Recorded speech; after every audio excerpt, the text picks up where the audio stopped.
Hi friends, hola familia, it's been a while. Happy New Year, feliz año nuevo. I hope you're all doing well and finding ways to take care of yourself and your communities amidst the chaos around the world.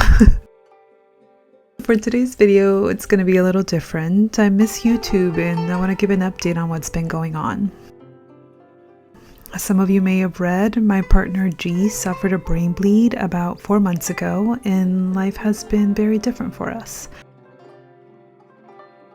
With his permission, I want to share how a healthy 36-year-old man suffered a subarachnoid hemorrhage. G has something called an arteriovenous malformation in his brain.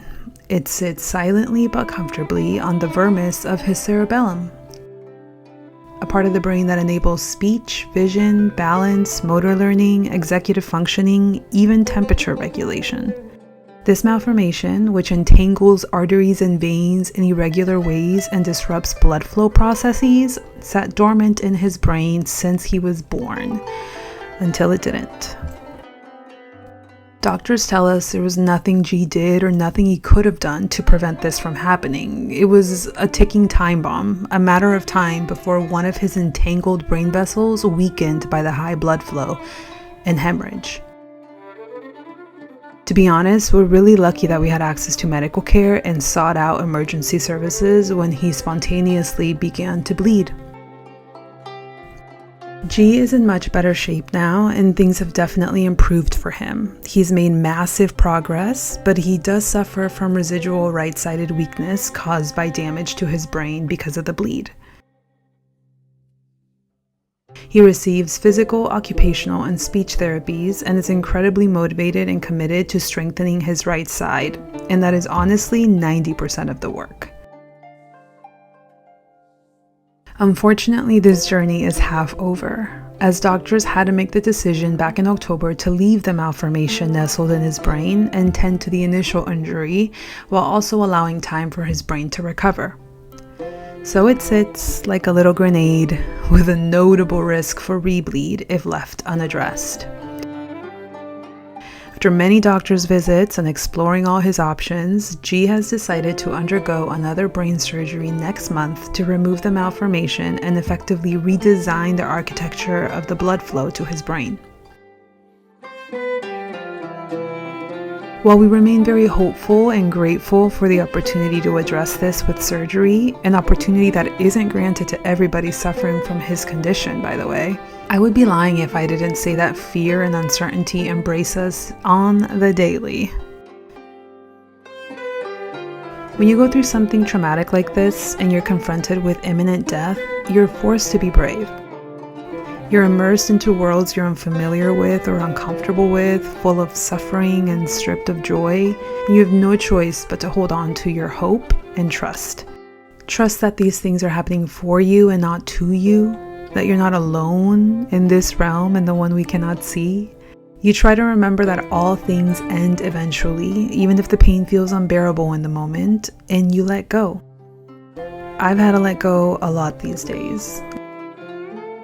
Let go of past versions of ourselves, of vacations and plans, of fears for what's to come. All I can do right now is embrace this human experience and remain hopeful, because I know that every cell in my body is listening, and I want to make sure that I'm encoding helpful thoughts, healing thoughts into my body's memory and G's. Our relationship has inevitably and irrevocably changed. We've had to step into roles within our relationship that we weren't expecting we'd ever have to do. We've had to learn how to let go of past versions of each other and embrace our new reality. But even in the deep throes of our pain, there has always been love. There's always been something to be grateful for, however small, and moments for which to feel joy. So if you're still watching, I want you to know that even if you're not going through something exactly like us, I'm sure you're struggling with your own kind of hard, and I'm sure you can relate to these feelings and experiences. And all I can add is to embrace what is to come. Trust the process, trust in divine timing, trust that you're not alone, and remind yourself that you're safe and that you're capable and that you're loved and that you're worthy.